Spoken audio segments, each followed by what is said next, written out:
గ్రామాల్లో ఇప్పుడు గందరగోళంగా మారింది.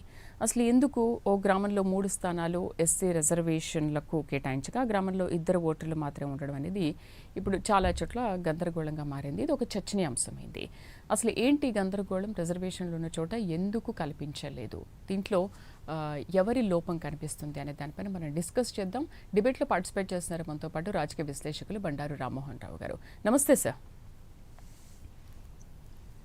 నమస్తే సార్, నిన్న ఎన్నికల షెడ్యూల్ అయితే విడుదలైంది. ఈ స్థానిక సంస్థల ఎన్నికలకు సంబంధించి రిజర్వేషన్ల ఖరారు వ్యవహారం అనేది గందరగోళంగా ఎందుకు మారింది? దీంట్లో ఎవరి లోపం ఉండొచ్చు అంటారు? ఖచ్చితంగా అధికార లోపమే. నిబంధనలే అట్లా ఉన్నాయి. అంటే అధికార లోపం ఎట్లా ఉందంటే నిబంధనలు బట్టి వాళ్ళు చేయాల్సి వస్తుంది. మొదటగా అసలు ఈ ఎన్నికలు జరగవు అంటున్నాను. మొదటి నేను చెప్తున్నాను 30 సెప్టెంబర్ లో జరగవని మీతో చాలా సార్లు చెప్పాను. నేను జోష్యం చెప్పలే, రాజకీయ అనుభవంతో లీగల్ గా వచ్చే సమస్యల గురించి చెప్పాను. నేను రెండు కూడా 30 అయిపోయింది కదా, ఇవాటికి 30 సెప్టెంబర్ అయిపోయింది.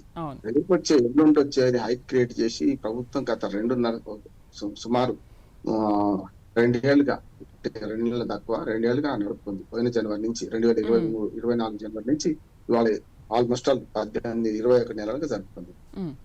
జరగగా ఉంటున్నాను అంటే జరగని పెళ్లికి ముందే మోగిన బాజాలు ఉంటున్నాను. ఎలక్షన్ కమిషన్ రేపు కోర్టుకు సమాధానం చెప్పాల్సి వస్తుంది. అవసరమైతే కోర్టు మొట్టికాయలు తినాల్సి వస్తుంది. ఎలక్షన్ కమిషన్ చేసిన పొరపాటు వేరే మాట్లాడతాను నేను.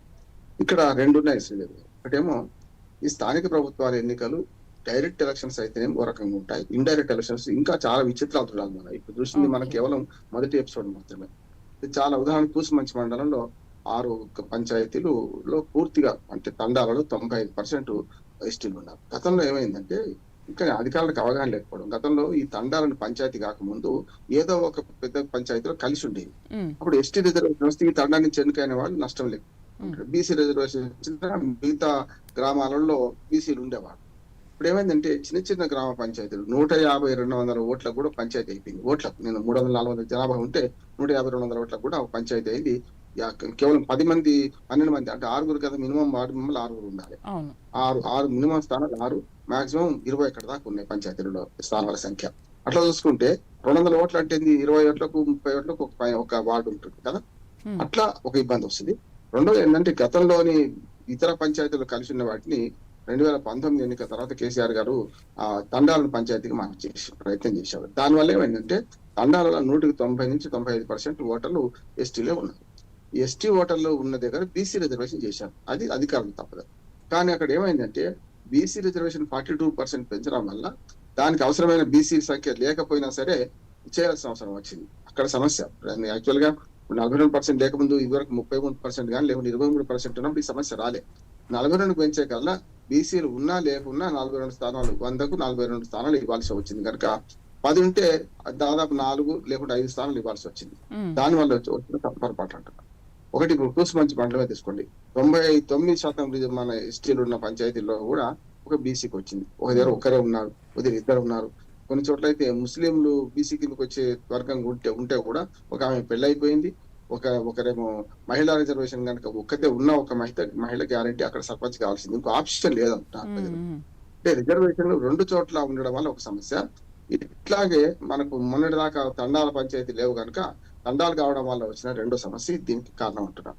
బీసీల సంఖ్య పెంచడం, బీసీ రిజర్వేషన్ సంఖ్య పెంచడం వల్ల కూడా వచ్చిన సమస్య 3వది అంటున్నారు. ఇందులో 2వది కూడా జరుగుతుంది. ఇంకొక సమస్య వచ్చే అవకాశం ఉంది. ఇప్పుడు వెంటనే ఎంపీటీసీ జెడ్పీటీసీ ఎలక్షన్ జరుగుతాయి శ్రీదేవి గారు. ఎంపీటీసీలు ఉదాహరణకు ఒక 10 పంచాయతీలు ఉన్నాయి ఎంపీటీసీలు.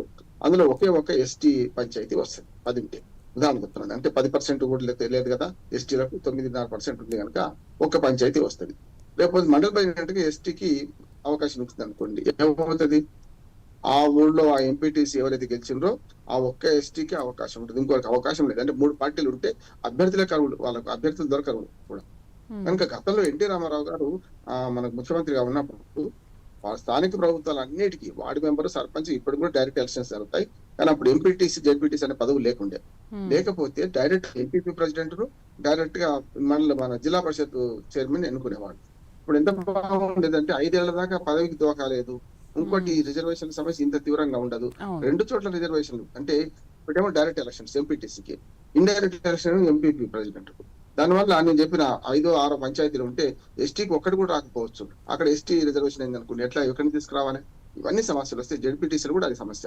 ఒక జిల్లా పరిషత్లో జడ్పీటీసీలు ఎస్టీకి ఒక చాలా చిన్న చిన్న జిల్లాలైనవి. ఇప్పుడు ఉదాహరణ చెప్పాలంటే మన జిల్లా పరిషత్తులు అన్ని 20-25 మండలాల కన్నా ఎక్కువ గతంలో ఉండే. ఇప్పుడు అట్లా కూడా లేదు. 15-20 మండలాలకు కూడా ఒక జిల్లా పరిషత్ అయింది. దాంతో అందులో కూడా సమస్య అది 1-2 ఎస్టీ సీట్లు వస్తాయి.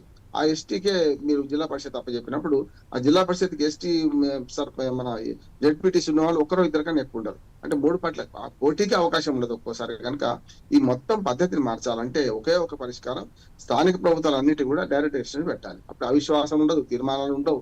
చూస్తున్నాం కదా ఇప్పుడు 4 ఏళ్ళు నిండిన తర్వాత ఆంధ్రప్రదేశ్ లో చూస్తున్నాం. అంటే మొన్ననే మీకు రాయదుర్గం మున్సిపాలిటీలో మీకు 6 బీజేపీలో చేరండి. ఎందుకు కౌన్సిలర్ చేరిండట? ఎందుకంటే వాళ్ళకి 6 చేరితే ఇక్కడ మెజార్టీ జరుగుతుంది. కనుక 4 సంవత్సరాల తర్వాత అవిశ్వాస తీర్మానం పెట్టే పరిస్థితి ఉన్నప్పుడు ఈ ఇండైరెక్ట్ ఎలక్షన్స్ అనేది కరెక్ట్ గా గతంలో మంచి ప్రయోగం అనేది మనకు అన్ని డైరెక్ట్ ఎలక్షన్స్ పెడితే ఏ దొడ్లో అయినా మాదే దూడ అనడానికి కూడా వీలేని పరిస్థితి వస్తుంది నేను అంటాను. అయితే సార్ ఇప్పుడు ఎస్సీ రిజర్వేషన్ చోట ఎస్సీలు లేకపోవడం, బీసీలు రిజర్వేషన్ ఉన్న చోట బీసీలు లేకపోవడం ఏంటి? ఇప్పుడు ఆయనే బీసీలకు 42% రిజర్వేషన్ కల్పించారు, మరి వాళ్ళకి చోటు లేకపోవడం ఏంటి? ఇదేమ్మా ఇప్పుడు నేను తండాలు పంచాయతీలు అయినాయి. తండాలలో 199 మంది మనకు ఎస్టీలే ఉన్నాయి. ఎస్టీ తండాలని ఎస్టీలు చేశారు కదా, ఎక్కువ మంది ఎస్టీలు ఉన్న చోట చిన్న చిన్న పంచాయతీలు ఏర్పడ్డాయి. అది యాక్చువల్ గా కేరళ ఆదర్శం. మన కేరళలో అయితే మన మండలం అంత ఉంటుంది ఒక పంచాయతీ, 20,000 జనాభా తక్కువ ఉండదు. ఇవాళ 300-400 జనాభాకు తండాకు పంచాయతీ చేసిన తర్వాత సమస్య అదే కదా ఇక్కడ. అందుకే వచ్చింది 90-99% ఎస్టీలు ఉన్నాయి, తండాలు పంచాయతీలని. అక్కడ ఎస్టీ రిజర్వేషన్ చేయాలి. కానీ రూల్స్ ప్రకారం ఏముంది, ఎస్టీకి 10% రిజర్వేషన్ ఉంది. పంచాయతీలో పరిస్థితి ఏంటంటే ఎస్టీలకు 10% రిజర్వేషన్ ఉంది. కానీ ఆ ఒక మండలంలో గానీ, ఆ తండాలో గానీ, ఆ ఒక మండలంలో గానీ ఎక్కువ ఎస్టీ పంచాయతీలు ఉన్నాయి అనుకోండి. అప్పుడు ఏం చేయాలంటే ఆ పంచాయతీలను మొత్తం జిల్లా యూనిట్ తీసుకొని చేయాలి. కానీ ఇప్పుడు మండలం యూనిట్ తీసుకొని పంచాయతీలను ఎస్టీ రిజర్వేషన్ ప్రకటించారు. అప్పుడు ఇదే సమస్య వస్తుంది. అంటే సాంకేతిక వచ్చిన సమస్య. దీన్ని పరిష్కరించాలంటే జిల్లాని యూనిట్ గా తీసుకొని ఈ ఎస్టీ పంచాయతీలు నిర్ణయించారు అనుకోండి. అప్పుడు ఎస్టీ పంచాయతీలు ఎక్కువ ఉన్న చోట జరుగుతుంది. ఉదాహరణకు మఠంపల్లి మండలం ఉంది సూర్యాపేట దగ్గర. మఠంపల్లి మండలం అదే 10 అదే ఇప్పుడు మనం చెప్పుకున్న పరిస్థితి. 99 మంది ముస్లింలు ఉన్నారు, మన ఎస్టీలు ఉన్నారు. ఒకే ఒక ముస్లిం కుటుంబం ఉంది అక్కడ. ఒకే ఒక మహిళ అర్హత. ఒకటే కుటుంబం ఉంది. ఆ కుటుంబంలో మిగతా ముగ్గురులో 2 ఆడవాళ్ళు 2 మగవాళ్ళు. కనుక మగవాళ్ళకు అర్హత లేదు. అక్కడ ఎస్టీ మహిళ అన్నారు, మన బీసీ మహిళ అన్నారు. బీసీ మహిళ అంటే ఏమైంది, దూదేకుల కులానికి చెందినమని చెప్పి సర్టిఫికేట్ తీసుకోవాలి వాళ్ళు. ఇప్పుడు ఆ ఒక్కరికి పొంగిరెడ్డి శ్రీనివాసరెడ్డి గారు ఆల్రెడీ కండువ కప్పేసేసిండు. మా పార్టీ నుంచి రామ్మా అని చెప్పి సర్పంచ్ గా మా పార్టీ వ్యక్తి ఎన్నికైంది అని చెప్పేసి ఆల్రెడీ ఇప్పుడే చెప్తారు. ఏకగ్రీవం ఎన్నికైతుంది. ఇంకోరు వేయడానికే వీల్లేదు. ఒకటే ఒక మహిళ అర్హురాలుగా ఉన్నది మఠంపల్లి మండలంలో. ఒక ఇప్పుడు ఆ ఎస్సీకో ఎస్టీకో సంబంధించిన వాళ్ళు ఒక్కరే ఉంటే ఇంకా వాళ్ళకి ఇచ్చేస్తారు. ఎక్కువ జనాభా ఉన్న వాళ్ళని పక్కన పెట్టేస్తారంటారా? అంతే కదా, ఆ పోటీకి అర్హత లేదు. ఓకే, వీళ్ళు ఒక్కరే ఉంటారు కాబట్టి. అంటే మిగతా 99 మంది ఎస్టీలు ఉన్నారు. అది బీసీ మహిళ కేటాయించారు. బీసీ మహిళ అంటే ఒకే ఒక బీసీ కుటుంబం ఉంది. ఆ బీసీ కూడా దూదేకుల కులానికి, ముస్లిం కుటుంబంలో దూదేకుల అనే వర్గానికి చెందిన వాళ్ళు. అందులో 2 పురుషులు పోతే 2 మహిళలు ఉన్నారు. 2 మహిళలు ఒక అంగన్వాడీ టీచర్ పనిచేస్తుందట. అంగన్వాడీ టీచర్ ఉద్యోగం అయితే వదులుకోదు కదా. అప్పుడు ఏం చేస్తుంది, అత్త నిలబెట్టాల్సి వస్తుంది. ఆ అత్త ఒకతే, అంటే మన బీసీ ఓటర్ 4 ఉంటారు. ఒకతే అర్హత ఉంటది. మిగతా 99 మంది ఆమెకు ఓటు వేసినా వేయకపోయినా ఓటే అసలు పోలింగ్ జరగదు కదా. జరిగినప్పుడు ఏమవుతుంది, ఆటోమేటిక్ గా ఆమె ఎన్నికైతుంది. అందుకని ఇప్పుడు పొంగులేటి శ్రీనివాసరెడ్డి గారు ఏం చేశారంటే ఆమెను సూర్యాపేటకి పిలిచేసి కండువా కప్పేసి కాంగ్రెస్ పార్టీ పోమన్నాడు, మామ అనిపించుకున్నాడు. అంటే ఆ సర్పంచ్ ఎన్నిక మాదే, సర్పంచ్ ఎన్నికలో మా అభ్యర్థి గెలిచినట్టే పోమన్నాడు. ఒకటే అవకాశం. అందుకని అవకాశాల గనిని తీసేసి రిజర్వేషన్ల బంధం, రిజర్వేషన్ తప్పు కాదు, ఎంపిక చేసేటప్పుడే అక్కడ ఎస్టీ జనాభా ఎక్కువ ఉంది కనుక ఆ పంచాయతీని ఎస్టీకి రిజర్వేషన్ చేయాలంటే ఉంది. ఆ మండలంలో 100% ఎస్టీ జనాభా గ్రామ పంచాయతీలు ఉన్నాయి. ఏం చేయాలి మరి, 100% అక్కడ ఇవ్వాలంటున్నారు. అప్పుడు జిల్లా యూనిట్ కి తీసుకుంటే అప్పుడు ఆటోమేటిక్ గా సాధ్యం అవుతుంది. ఇప్పుడు కొన్ని చోట్ల ఇప్పుడు బీసీలకు ఎట్లా సమస్య వచ్చిందో ఎస్టీలకు కూడా అదే సమస్య వస్తుంది. కొన్ని చోట్ల ఏంటంటే ఎస్టీ ఒక్కడే కుటుంబం ఉంటుంది, వాళ్ళు ఎన్నిక కావాల్సి వస్తుంది. గతంలో ఈ చిత్రాలను జరిగినాయి, కానీ తప్పలేదు. అంటే రాజకీయ పార్టీలు అంగీకరించడం తప్పలేదు. అందుకని పంచాయతీ వ్యవస్థలో 73-74 రాజ్యాంగ సవరణలో 2 పదవులు అదనంగా సృష్టించారు. దాని వల్ల వస్తున్న సమస్య. గతంలో ఏముండే అంటే 3 అంచెల వ్యవస్థ, 4 పదవులే ఉండే. 3 అంచెల వ్యవస్థ అంటే పంచాయతీ మెంబరు, సర్పంచ్ ఒక వ్యవస్థ, ఒక అంచె. అట్లాగే డైరెక్ట్ గా సమితి ప్రెసిడెంట్ ఉండేవాడు, లేకుంటే తర్వాత ఎంపీపీ ప్రెసిడెంట్ వచ్చేవాడు. అప్పుడు ఏం లేదు, డైరెక్ట్ గా సర్పంచ్లు అందరూ కలిసి మన గతంలో సమితి ప్రెసిడెంట్ ఎన్నుకున్నట్టే ఇప్పుడు ఎంపీపీ వచ్చిన తర్వాత ఎప్పుడైతే తెలుగుదేశం పార్టీ వచ్చిందో, మన ఎన్టీ రామారావు గారు వచ్చారో, వాళ్ళకి అప్పుడు డైరెక్ట్ ఎలక్షన్ పెట్టిండు. సమస్య లేదు, అందరూ ఎన్నుకుంటారు. మండలంలో ఉన్న అందరు కలిసి మండల అధ్యక్షుడు ఎన్నుకుంటారు. అట్లానే జిల్లా పరిషత్తులో జిల్లాలో అందరు కలిసి జిల్లా పరిషత్ చైర్మన్ ఎన్నుకుంటారు. మండల జరిగిన ఎలక్షన్స్ 97 మీకు ఒక మాట చెప్తాను నేను. చాలా మంది ఎక్కువ ఓటర్లు ఉన్నప్పుడు అవినీతి తక్కువ ఉంటుంది, డబ్బులు పంచడం తక్కువ ఉంటుంది. ఉదాహరణకు గుంటూరు అప్పుడు ఉమ్మడి జిల్లా చూడండి, సుమారు 4 జడ్పీ మన పార్లమెంట్ సభ్యులు ఉన్న జిల్లా అది. అంటే అటుపక్క ఇటుపక్క జిల్లాల కలయికతోని గుంటూరు జిల్లాలో 4 పార్లమెంట్ సభ్యు నియోజకవర్గాలు ఉన్నాయి. అటువంటి జిల్లాకు ఒకడే ఒక డైరెక్ట్ గా ఎన్నికైంది కదా. అంటే ఎంతమంది ఎమ్మెల్యేల శక్తివంతులు జిల్లా పరిషత్తును అంత పటిష్టం చేసుకోవచ్చు. కానీ ఇప్పుడు సమస్య ఏంటంటే సాంకేతికంగా బీసీలకు రిజర్వేషన్ పెరగడం ఒక కారణమైంది, 42% అనేది. రెండవది ఏంటంటే మనకు ఈ పంచాయతీల ఎన్నికల్లో మండలం యూనిట్ గా తీసుకోవడం రెండో కారణమైంది సాంకేతికంగా. అప్పుడు జిల్లా యూనిట్ గా తీసుకుంటే ఎక్కడైతే ఎస్టీ పంచాయతీలు ఉన్నాయో మొత్తం జిల్లా కేటాయించాల్సిన ఎస్టీ పంచాయతీలను అక్కడ కేటాయిస్తే అప్పుడు ఈ సమస్య రాదు అంటున్నాను. బీసీలు లేని చోట బీసీ పంచాయతీ, ఎస్టీలు లేని చోట ఎస్టీ పంచాయతీ రావడానికి అవకాశం ఉండదు అంటున్నాను. అందుకనే వీళ్ళు ఏం చేయాలంటే అధికారులు కేవలం పైన చెప్పిన రూల్స్ పాటిద్దామనే దానికి మక్కి మేరే భాయ్ లిక్కి అని సామెత ఉంటున్నది, అట్లా చేస్తున్నారు. ఈ సమస్యలు వస్తున్నాయని సమస్యలు ఉన్నాయని చెప్పి పైకి నివేదించాలి. అప్పుడు స్పెషల్ పర్మిషన్ తీసుకొని యూనిట్ నిర్ణయం చేసేటప్పుడు ఏం చేయాలో ఆలోచన చేయాలి. ఇవన్నీ కాకి లెక్కలే. ఇంకొకటి ఏంటంటే బీసీ జనాభా లెక్కలు లేవమ్మా. ఇంకొక సాంకేతిక సమస్య చెప్తాను. ఎస్సీ ఎస్టీ జనాభా లెక్కలు ఉన్నాయి. 2011 జనాభా లెక్కలు ఇప్పుడు రెడీ ఉన్నాయి. 2021 జనాభా లెక్కలు జరగలేదు, జనాభా గణన జరగలేదు. కానీ 2011 లెక్కల ప్రకారం అయితే ఎస్టీ అయితే లీగల్ గా శాంటిటీ ఉన్న జనాభా లెక్కలు ఉన్నాయి. బీసీ లెక్కలు లేవు కదా. ఇప్పుడు అరకొర మనం చూసాం కదా, మనం బీసీ జనాభా లెక్కలు చేసినామంటున్నారు, కానీ బీసీ కాదు మొత్తం కులగణన చేసినామంటున్నారు. 70% హైదరాబాద్ పూర్తి కాలేదు, 30% కూడా ఇళ్లకు పోలేదు. ఇవన్నీ తప్పుడు లెక్కలని ప్రభుత్వం అంటుంది కదా. బీసీలు ఇంతమంది నిజమితంగా ఇప్పటిదాకా ప్రభుత్వం తేల్చలేకపోయింది. తేలిస్తే అప్పుడు ఏమైందంటే ఇప్పుడు ఎస్సీ ఎస్టీ జనాభా లెక్కలు ఉన్నాయి కనుక బీసీ జనాభా లెక్కలు సరిగ్గా లేవు కనుక రెండో సమస్య కూడా వస్తుంది. అంటే బీసీ కేటాయించిన దానిలో బీసీ జనాభా లేకపోవడానికి కారణం అదే అవుతుంది. అయితే సార్ ఇప్పుడు 2024 కులగణను ప్రామాణికంగా తీసుకోవడంతోనే కొన్ని చోట్ల ఈ గందరగోళ పరిస్థితి నెలకొంది అనుకోవచ్చా? అది వేరు. 2024 కులగణన తప్పులు తడక.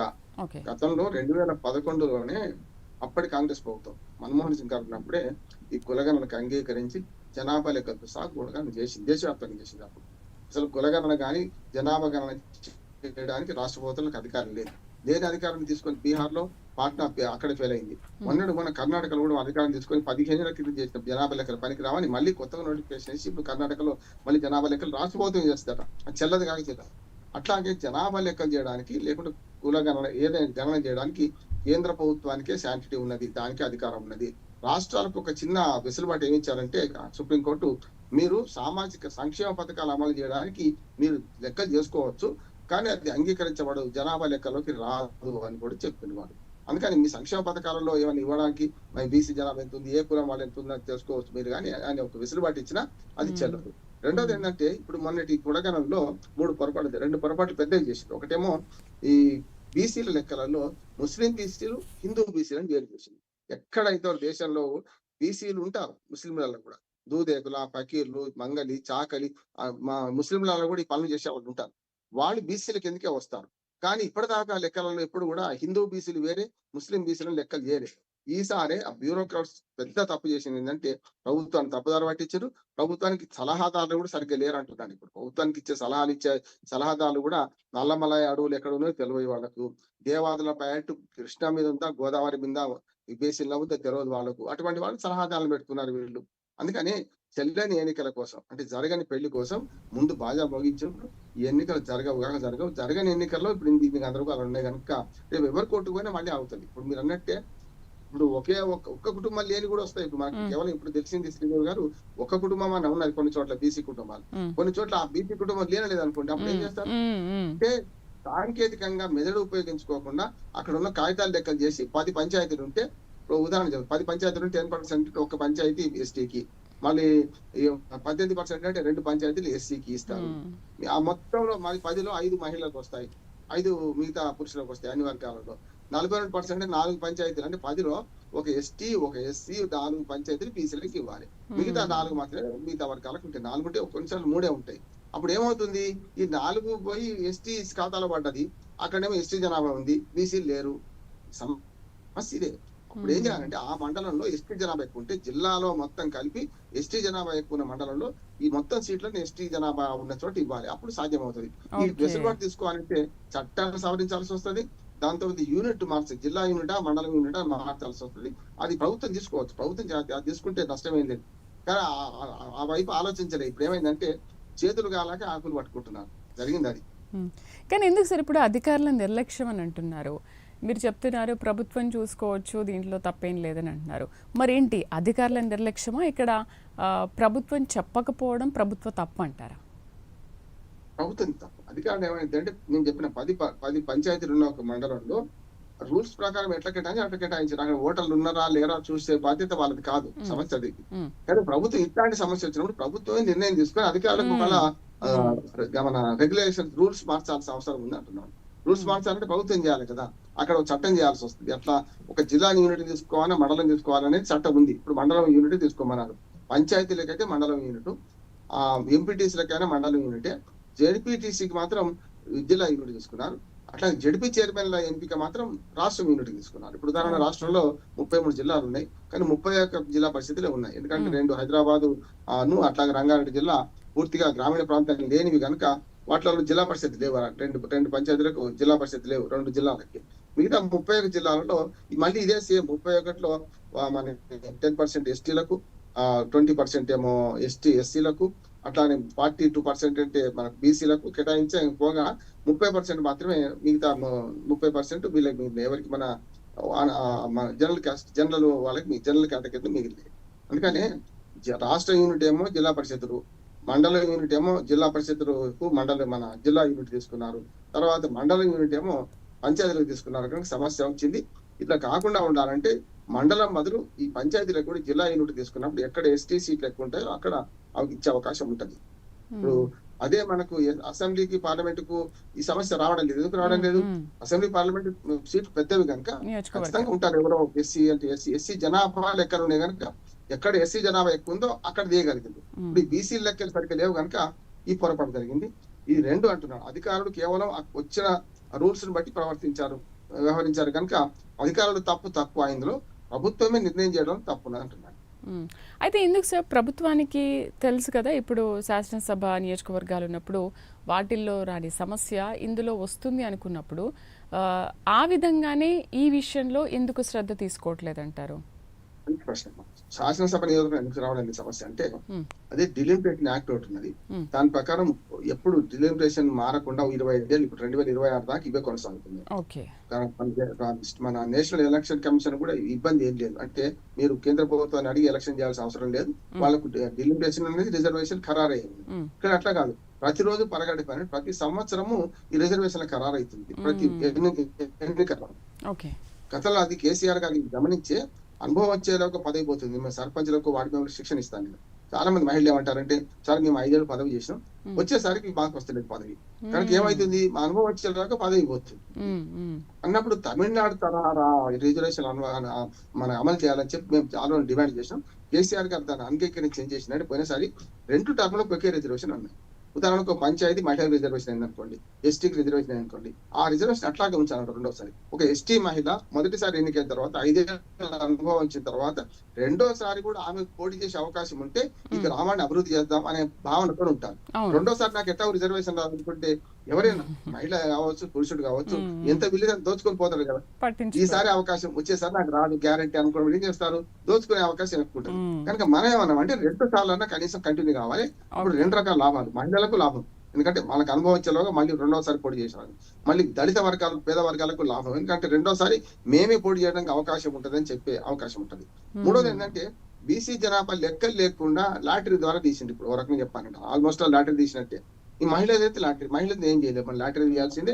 ఎక్కడ మహిళ సగం మంది మహిళలు ఏ ఊళ్ళో వాళ్ళకి సమస్య, ఏ ఊళ్ళైనా సగం మంది మహిళలు ఉంటారు, సమస్య ఏ వర్గంలో అయినా ఉంటారు, అక్కడ సమస్య వస్తుంది. రిజర్వేషన్ల ప్రక్రియలో ఎస్టీ రిజర్వేషన్లు 10% ఉండడం వల్ల మండలాన్ని యూనిట్ తీసుకోవడం వల్ల వచ్చిన సమస్య. ఇది పోవాలంటే ప్రభుత్వమే దీని మీద నిర్ణయం తీసుకోవాలి. ఇప్పుడు ఇళ్ళకి పండుగ ఏం కాలే కనుక ఇప్పటికైనా రిజర్వేషన్ మార్చాలంటే ఇప్పుడు పోయిన వాళ్ళు మళ్ళీ కోర్టుకు పోతారు. ఏమైందంటే ఈ ప్రభుత్వానికి ముందు నుయ్యి వెనక గొయ్యిలాగా ఉన్నది. ఎన్నికలు జరపాలంటే బీసీ రిజర్వేషన్ అడ్డం వచ్చింది, జరపాలంటే బిల్లులు అక్కడ పాస్ కాలే, మన రాష్ట్రపతి దగ్గర ఉన్నాయి, గవర్నర్ దగ్గర. అందుకని కోర్టు మన 4 ప్రశ్నలు అడిగిందాం. ఒకటేమో మీరు బిల్లులు పెండింగ్ లో ఉండగా రాష్ట్రపతి దగ్గర, గవర్నర్ దగ్గర మీరు ఎట్లా నిర్వహిస్తున్నారు, 42% శాంటిటీ లేదు కదా, మీకు ఎట్లా ముందుకు పోతున్నారు అని అడిగి, దాంతో పాటు కనీసం ఎన్నికలు వాయిదా వేయండి అన్నది. ఇప్పుడు 30 సెప్టెంబర్ లో జరపమన్నదేమో సింగిల్ బెంచ్, మొన్న డబుల్ బెంచ్ ఏమన్నదంటే దిశభ్య ధర్మాసనం ఏమన్నదంటే మీరు తొందరపడుతున్న ఎందుకు, ఒక వారం 10 రోజులు ఆగండి, ఎలక్షన్ షెడ్యూల్ విడుదల చేయకండి అన్నారు.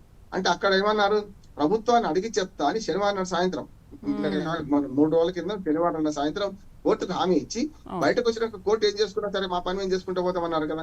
అందుకని ఎలక్షన్ కమిషన్ ఎంత పడుతున్నానంటే ఇంకొక లీగల్ సమస్య ఉందమ్మా ఇక్కడ రిజర్వేషన్ తో పాటు. ఎలక్షన్ కమిషన్ కు 2 నెలల టైం ఇచ్చింది, రాష్ట్ర ప్రభుత్వం 1 నెల టైం ఇచ్చింది. మొన్నటి దాకున్న కోర్టు ఏదైతే 30 సెప్టెంబర్ లో జరపమన్నది కదా, అక్కడ ఏమన్నారంటే ఎన్నికలు జరపడానికి మీకు ఎంత టైం కావాలి అని అడిగింది రాష్ట్ర ప్రభుత్వానికి. మాకు నెల చాలన్నారు. వాళ్ళు చేయాల్సిన పని ఏంటంటే డిలిమిటేషన్ చేయడం, రిజర్వేషన్ ఖరారు చేసి ఎలక్షన్ కమిషన్ చెప్పడం. అది రాజ్యాంగబద్ధంగా 73వ రాజ్యాంగ సవరణల చిన్న లోపం వల్ల రాష్ట్ర ప్రభుత్వం మీదే పడ్డదంటున్నారు, చేస్తా అంటున్నారు. 1 మంత్ వాళ్ళు అడిగారు. మీరు ఇచ్చిన తర్వాత రిజర్వేషన్ ఖరారు చేసి మీకు ఇచ్చిన తర్వాత మీరు ఎన్ని రోజులు ఎలక్షన్ చేస్తారని చెప్పి ఎలక్షన్ కమిషన్ అడిగిపోతూ వీళ్ళు ఏమన్నారు, 2 నెలల టైం అడిగారు. చాలా వైజ్, చాలా మంచిగా అడిగారు. అంటే 1 నెల మొదలు రాష్ట్ర ప్రభుత్వానికి, 2 నెలలేమో వీళ్ళకి ఇచ్చారు కదా. మొదటి నెల పూర్తి కాగానే ఈ ఎలక్షన్ కమిషన్ ఏం చేయాలంటే రాష్ట్ర ప్రభుత్వం లెటర్ రాయాలి. స్వతంత్ర కమిషన్ ఇది, రాష్ట్ర ప్రభుత్వం ఆధీనంలో ఉండదు, స్వతంత్ర ఎన్నికల కమిషన్ స్వతంత్రంగా వ్యవహరించాలి. రాష్ట్ర ప్రభుత్వం ఏం రాయాల్సి ఉండే అంటే, అయ్యా మీ నెల టైం అయిపోతుంది, మీరు ఎప్పుడు డిలిమిటేషన్ చేస్తారు, ఎప్పుడు రిజర్వేషన్ ఖరారు చేసి మాకు ఇస్తారు, ఇప్పటికి ఇవ్వలేదు, మేము కోర్టు ముందు హామీ ఇచ్చాం కదా 2 నెలల లోపు ఎలక్షన్ చేస్తామని, మీ నెల అయిపోయింది కదా ఉత్తరం రాయాల్సి ఉండే కదా. పట్టి కూర్చొని రాముని కుముదిని కాదు, వ్యక్తి ముఖ్యం కాదు, వ్యవస్థ ముఖ్యం. అక్కడ కమిషనర్, ఎలక్షన్ కమిషనర్ అంటాను కనుక ఎలక్షన్ కమిషనర్ చేయాల్సిన పని ఏంటంటే ఉత్తరం రాయలేదు కానీ తగుదనమ్మా అని ప్రభుత్వం నిన్న కాక మొన్న శనివారం నాడు సాయంత్రానికి రిజర్వేషన్ ప్రక్రియ పూర్తి చేసి ఇస్తే రేపటికల్లా ఎలక్షన్ డేట్ ప్రకటిస్తాను ముందుకు వచ్చింది. హైకోర్టు అన్నది కూడా ఏమనంటే, మీరు ఎన్నికల నోటిఫికేషన్ కానీ లేకుంటే షెడ్యూల్ విడుదల చేయకుండా చెప్తా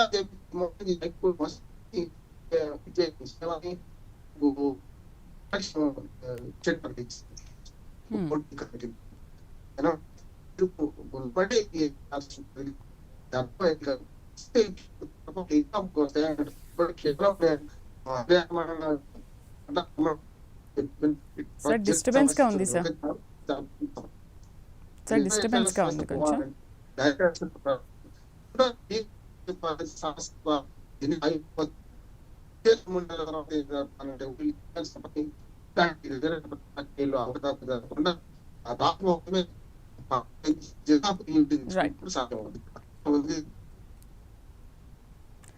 రైట్, పంచాయతీ ఎన్నికల్లో అసలు ఈ గందరగోళం ఎందుకు నెలకొంది? ఎస్సీ రిజర్వేషన్లో ఉన్న చోట ఎస్సీలు లేకపోవడం, అలాగే బీసీ రిజర్వేషన్లు ఉన్న చోట బీసీలు లేకపోవడం, అందుకు కొన్ని గ్రామాల్లో జరిగిన ఉదాహరణలు కూడా చూపిస్తున్నారు. ఇటు ఖమ్మం జిల్లా కూసుమంచి మండలం మంగలి తండాలో 829 మంది ఉంటారు. అయితే అంతా కూడా అక్కడ గిరిజనులే ఉన్నాడు. ఇక్కడ సర్పంచ్ పదవి బీసీ మహిళకు రిజర్వ్ చేశారు. ఇక్కడ బానోతు అనిత అనే బీసీ మహిళ తండాకు కోడలుగా వచ్చింది. ఆమె నిరుడు తండాలోని సైదులనైతే అతని పెళ్లి చేసుకుని ఇక్కడికి వలస రావడం వల్ల, రిజర్వేషన్ లేకపోవడం వల్ల, ఇంకా ఒకటే పోస్ట్ అక్కడ ఉండడం వల్ల ఖచ్చితంగా ఆ మహిళకే సర్పంచ్ పదవి మహిళకే ఇవ్వాలి అనే నేపథ్యంలో ఖచ్చితంగా ఆ మహిళకే కేటాయించాల్సి వచ్చింది. సో ఫలితంగా అనితకే సర్పంచ్ పదవి ఏకగ్రీవంగా దక్కింది. సో నిన్న కూడా పొంగులేటి శ్రీనివాసరెడ్డి ఆమెకు కండవా కప్పి పార్టీలోకి ఆహ్వానించారు. సో ఎక్కడైతే రిజర్వేషన్లు ఉన్న చోట వాళ్ళకి లేకుండా పోయింది, ఎక్కడైతే లేని చోట ఇంకొకళ్ళకి అక్కడ రిజర్వేషన్ కేటాయించాల్సి వస్తుంది. సో మరి ఈ రిజర్వేషన్ల గందరగోళం నెలకొన్న నేపథ్యంలో పంచాయతీ స్థానిక సంస్థల ఎన్నికలు ఏ విధంగా జరుగుతాయో చూద్దాం. ఇది వాళ్ళ స్పెషల్ డిబేట్. అండ్ డిబేట్లో పార్టిసిపేట్ చేసినందుకు విశ్లేషకులు బండారు రామ్మోహన్ రావు గారికి థ్యాంక్ యూ అండి. మరొక అంశంతో మళ్ళీ కలుద్దాం. నమస్తే.